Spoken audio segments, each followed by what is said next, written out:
Okay, good morning, everybody. Mr. Kuhn, I'm going to take you through the activities we're going to do for class today, which is the same thing that you would have done in class. So we need to move forward and cover a little material here. I'm going to go in and take a look at today's folder in Schoology. So we're in week 3, and today, of course, is the 26th of January. Okay, this video is for the in-class people.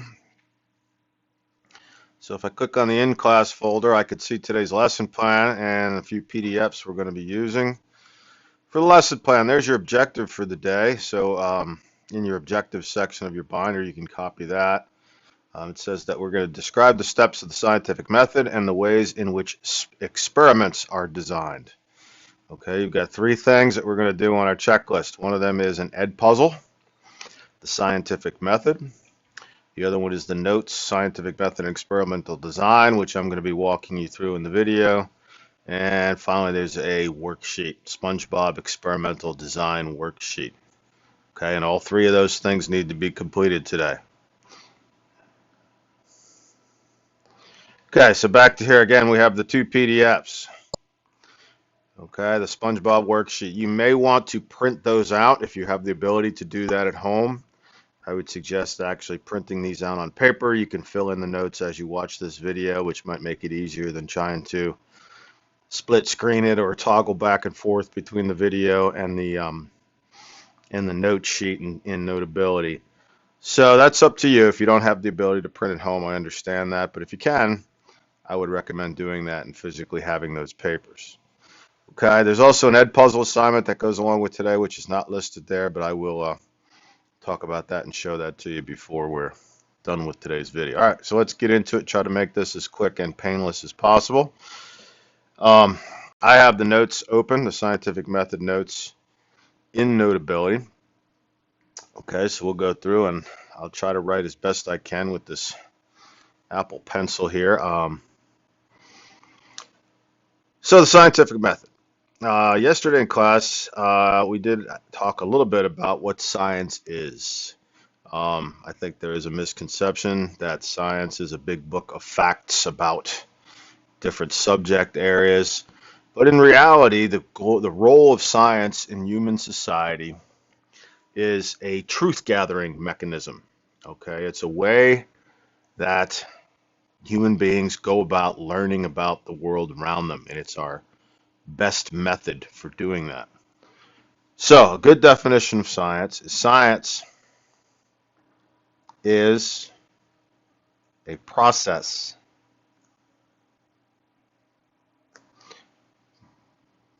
by which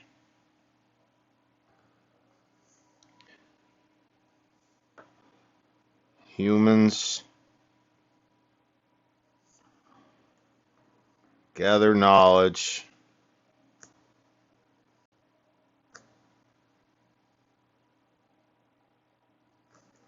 about the natural world. Okay, and again, to reiterate,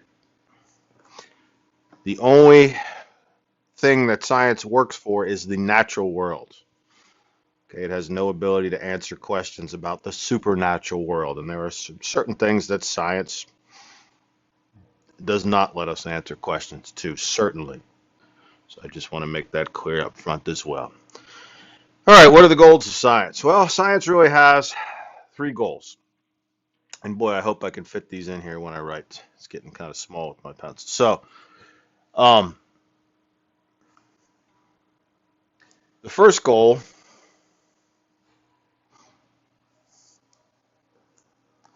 is, like we just said, to learn about the natural world.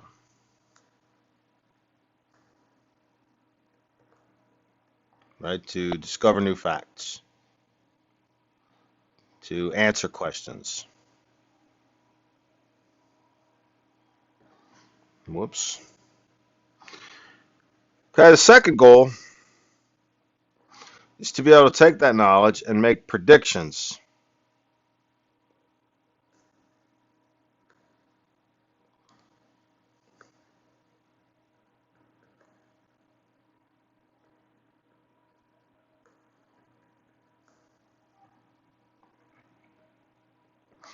Okay, by knowing some facts about the present, it allows science to build models, so to speak, and to look out into the future and try to make predictions about what might happen in the future.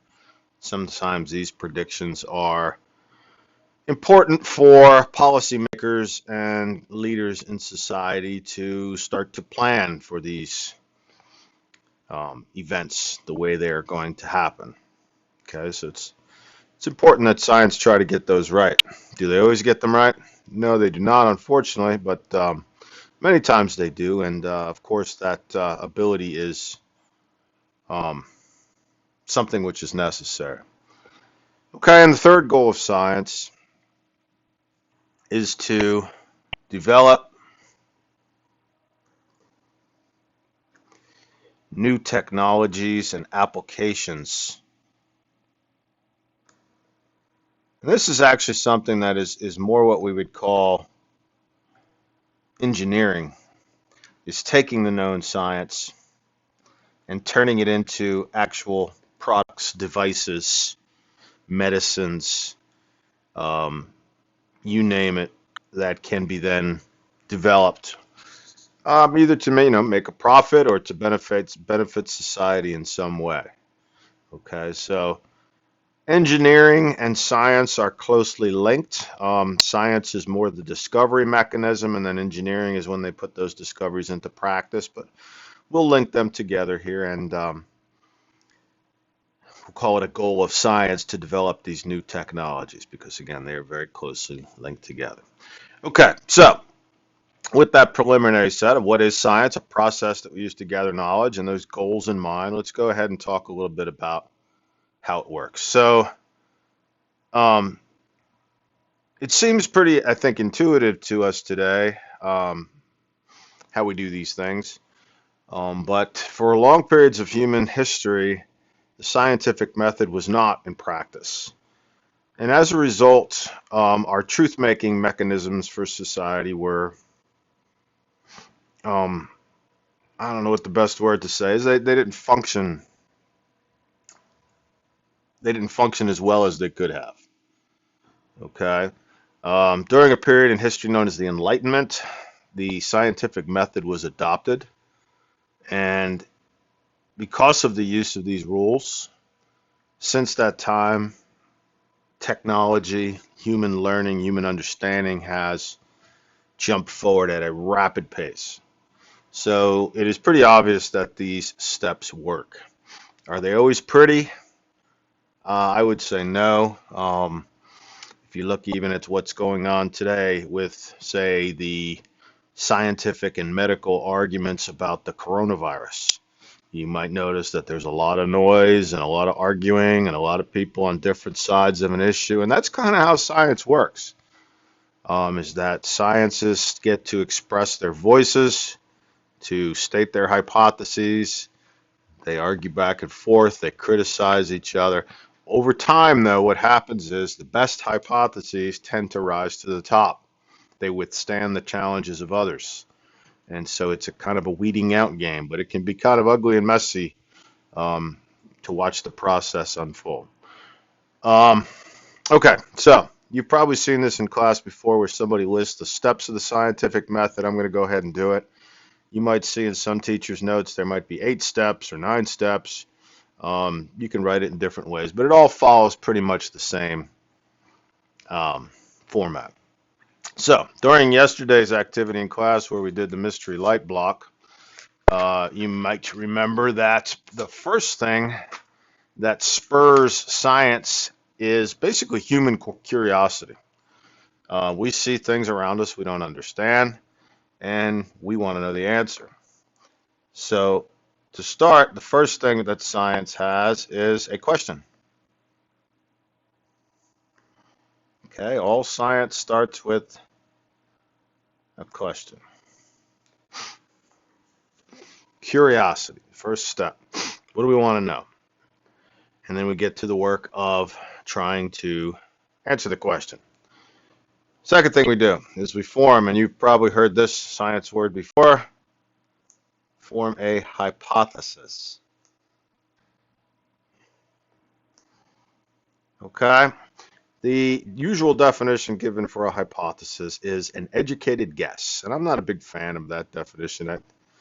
Um, but what a hypothesis does is it looks at the scientific question and it formulates an answer for the scientific question. In class, we like to state our hypotheses in the form of if-then statements. So, for instance, if I have a question, will fertilizer make plants grow better? A hypothesis might be, if plants are giving fertilizer, then they will grow faster. Okay, another hypothesis for the same question is, if plants are given fertilizer, then they will not grow faster. I mean, there's different hypotheses. A lot of people are under the misconception also that when a scientist does an experiment, that if their hypothesis turns out not to be correct, that they did bad science or they're wrong. And that's not the case. Remember, the goal of science is simply to gain understanding. So if we learn that our hypothesis is wrong, we still learned, and therefore it functions very well in the realm of science if new knowledge has been gained in any way, right or wrong, with hypotheses.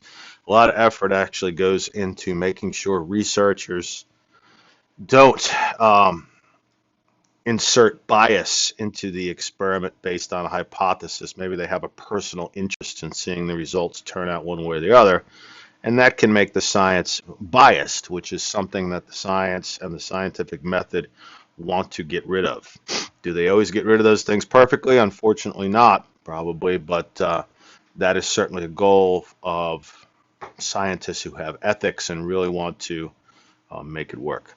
Okay, so the only thing that a hypothesis has to be considered good is it testable?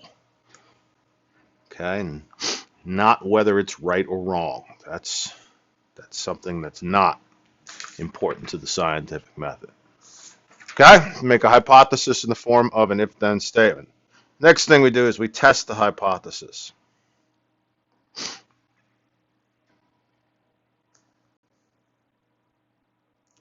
And we're going to do this in what are known as controlled experiments. And actually, on the next page of these notes, we're going to talk a little bit about how controlled experiments are set up. Okay.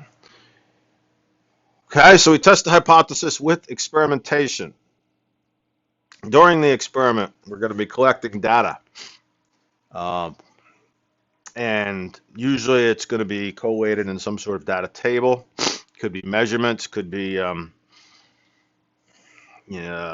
information gathered in one way or another.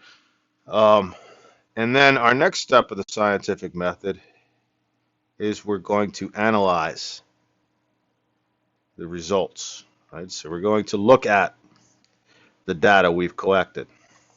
We're going to try to be what's known as objective, where we're just going to let the numbers speak for themselves without introducing our own personal biases. Okay, many times calculations might be needed. Sometimes some graphical information, graphs and things like that are useful to be able to kind of do side-by-side comparisons and see the things that we have gotten through our experiment, what the numbers set.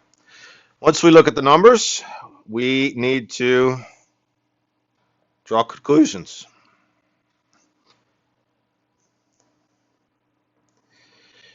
Okay, go back and revisit the hypothesis and decide whether the data supports it, denies it, or maybe there is enough, I hate to use a big word here, but ambiguity in the data. It doesn't really draw a strong conclusion whether the hypothesis was right or wrong. Maybe we need to go back and tweak the experiment a little bit in a way that would give us more insight into the hypothesis. So conclusions can be a broad range of things. Okay, and then finally, after we draw our conclusions, the next step is communication, right? So again, As science works its way through problems and questions. Oh, let me write this a different way. Communicate. Get rid of that.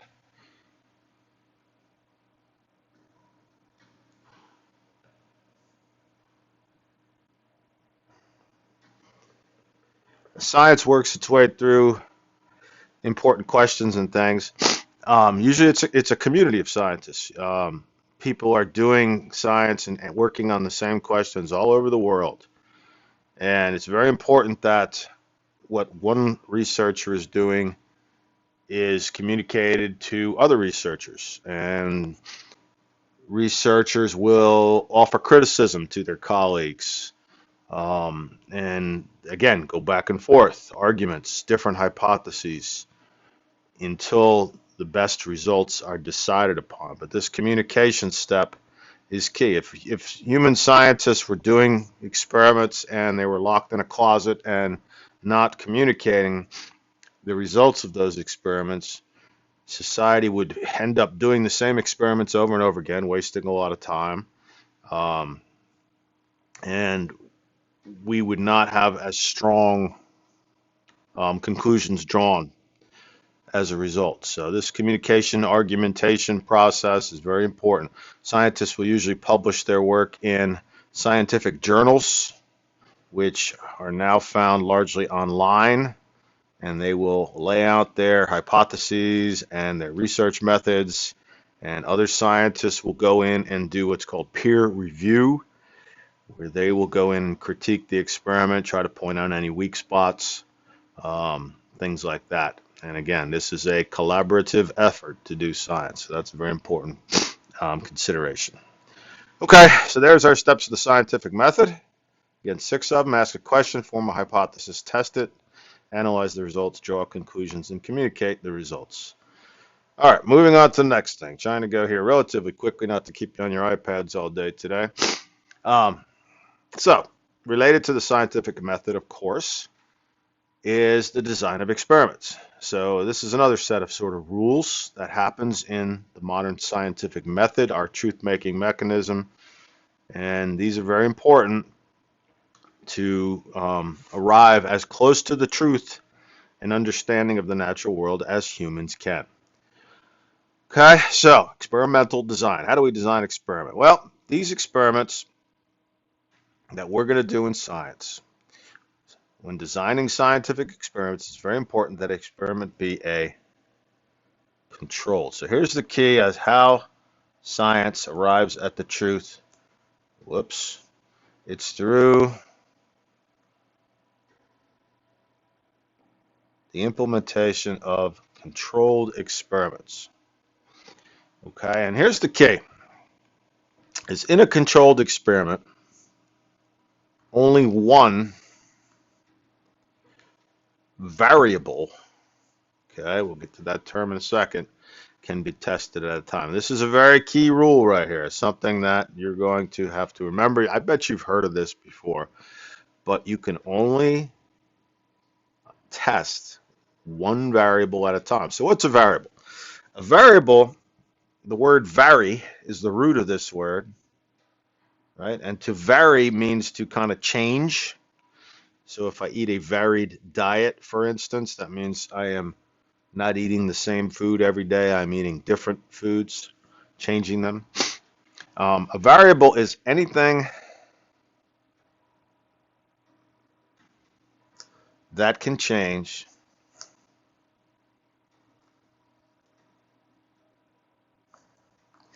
in a science experiment. Okay, so let me give you an example of this. Plants. When plants grow, there are many factors which can affect plant growth, right? They include fertilization, whether the plants have the nutrients they need. They include watering, how much water, maybe even frequency of watering is 2 separate variables. They include sunlight, the amount of sunlight, the intensity of sunlight, the duration of sunlight. They include temperature. They include the amount of carbon dioxide in the atmosphere. They include the type of soil the plant is growing in.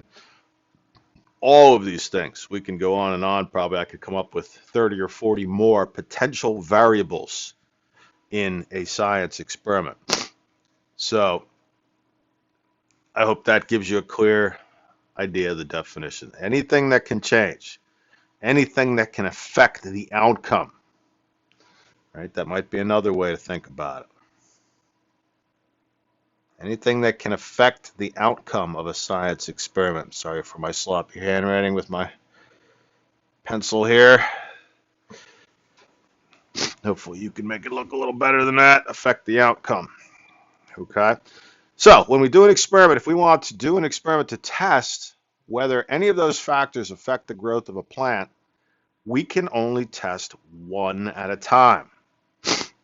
So if we're going to do, say, fertilizer and its effect on plant growth, we'll probably get two groups of plants, say 100 plants in one group and 100 plants in another group. And we're going to give one of those groups fertilizer, and we're going to not give the other group fertilizer. As we go through this experiment, every other potential factor or variable that could affect the growth of plants needs to be controlled. Okay, which means that both groups are receiving exactly the same amount of those factors. By doing so, at the end of the experiment, when we go and measure the plant growth and say one group has greater growth than the other, only the factor that we are testing could possibly have caused it because nothing else was different. Okay, if we have two factors changing, if we're watering the plants differently and fertilizing them differently, for instance, then we've got a problem because we can go back and we don't really know what caused it. Again, you think about that, and that's how science gets to the truth, is by controlling these variables and testing these factors one at a time. All right, so there's names for the different types of variables in a science experiment. The one that we change on purpose is called the independent variable. And I've heard people say the way to remember this is I in the word. So if you think about if you're the scientist, the independent variable, what did I just do?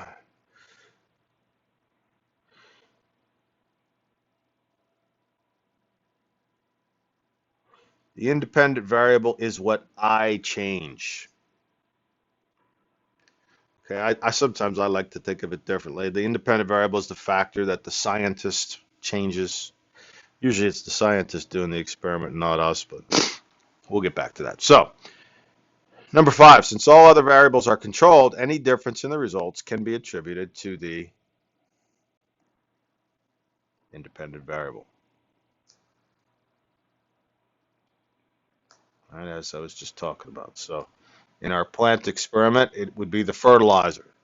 Since it was the only thing that was different between the plants, if I go back and I see difference in growth, then I can attribute that difference to that variable. Okay?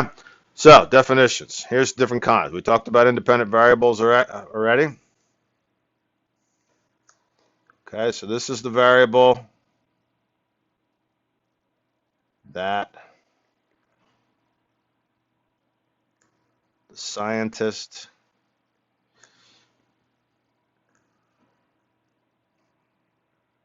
will say is testing, changes, manipulates. Sometimes these get confusing because there are so many different words that are used in different places and different books and with regard to these things. Okay, but the variable that is being tested, that the scientist is testing, however you want to phrase it, that's the independent variable. Okay, we also have another kind of variable in a science experiment called the dependent variable. The dependent variable depends on the independent variable. So this is the factor or thing or variable that is being measured or observed. So if we think about doing the experiment, usually we are having two groups, right? Changing one factor. We have an independent variable, and then we're measuring something to see what the effect is. This here is the thing that's measured. So for instance, maybe up here in the experiment that I've been talking about, the independent variable would have been the fertilizer. Okay? The dependent variable, thing that's being measured to see whether the fertilizer is having an effect, is going to be plant growth. Okay, and that could be measured in a variety of ways. It could be done by height of the plant, it could be done by mass. The researcher would have to decide how that would happen. Okay, and then also in an experiment, the controlled variables are the factors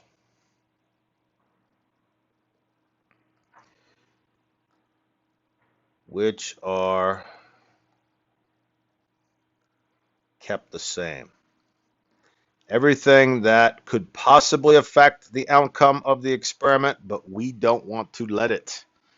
We're going to keep those the same so that the only thing that varies between the groups of plants being tested is the independent variable, the factor that we are looking at. Okay, so the controlled variables are the ones that are going to be kept the same. Okay, so there's your three kinds of variables: independent, dependent, controlled. All right, also in an experiment, there are names for the different groups. I talked about two groups of plants. Okay, one of those groups is called the experimental group. And this is the group that is subjected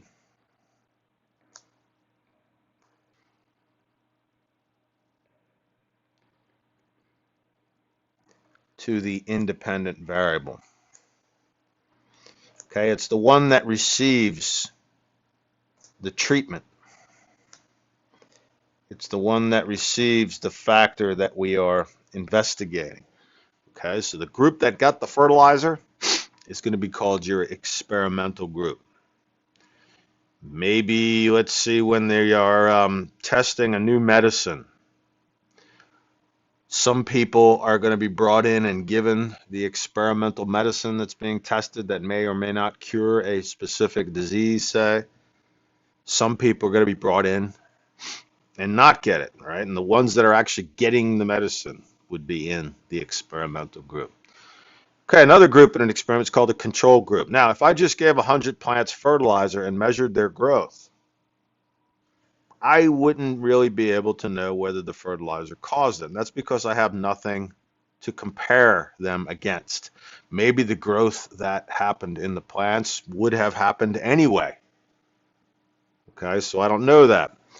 Okay, the control group in an experiment is a group that does not get the treatment. And this works to give us something to compare. Okay, so I'll call this the group that is not subjected to the independent variable. Independent variable. Okay, they are used for comparison.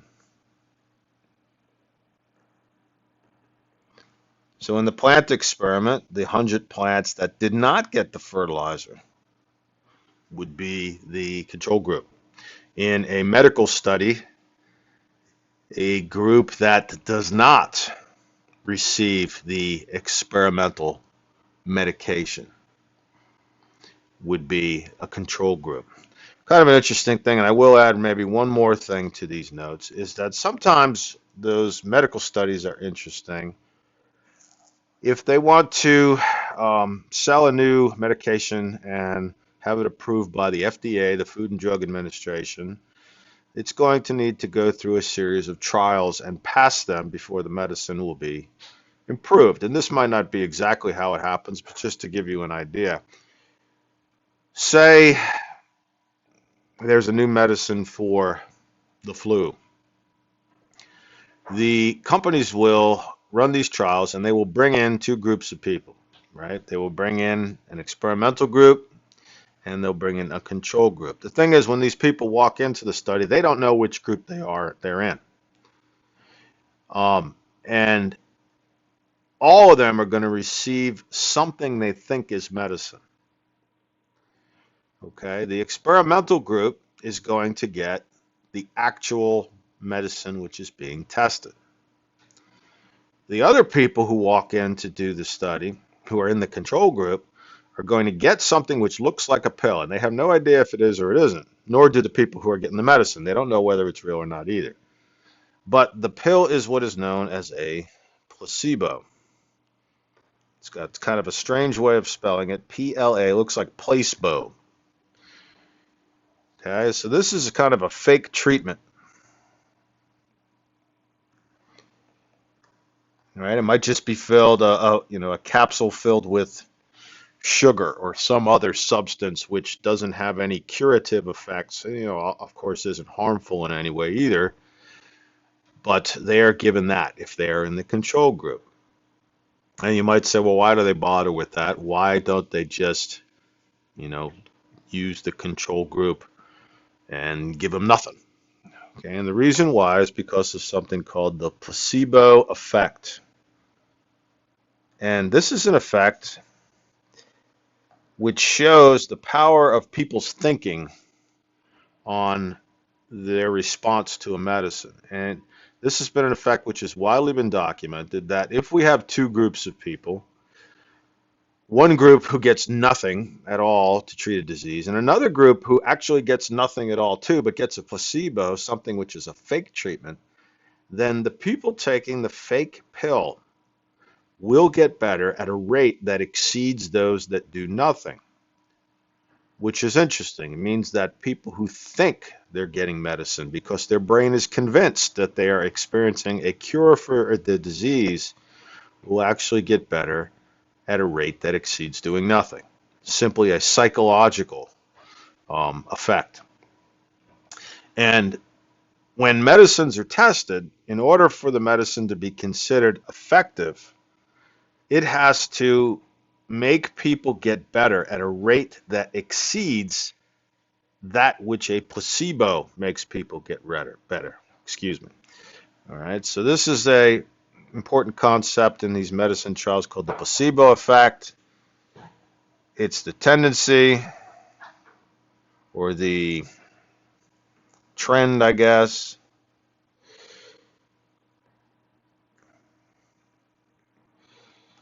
People receiving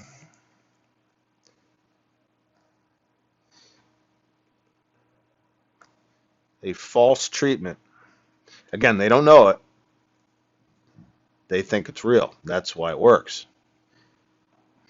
In which people receiving a false treatment for an ailment will get better at a rate which exceeds people who are doing nothing. I hope that makes sense. I'm not really happy with my definition there, but I think you can get the idea.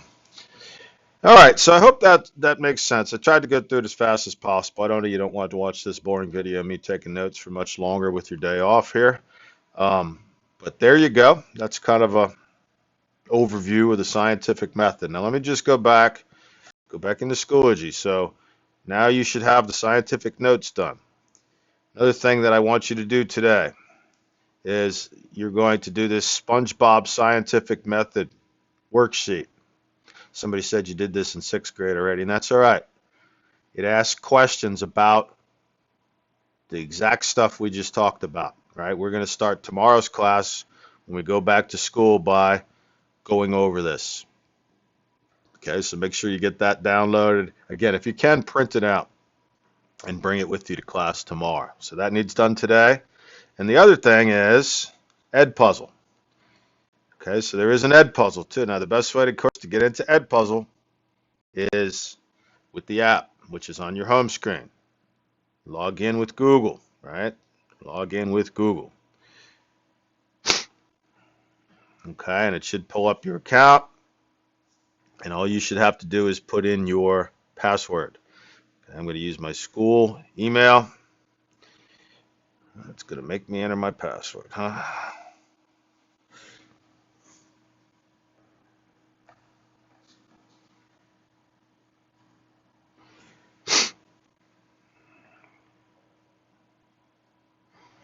Okay, and it might give me the teacher view here on this, but oh boy, it's not showing me. Let's go see where can I find my classes account. This is not giving me the view that you guys should have. This is kind of the teacher view. Oh boy, and I can't find it. So anyhow, I'm not going to waste a lot of time here trying to find it and get this to work because I'm just going to embarrass myself.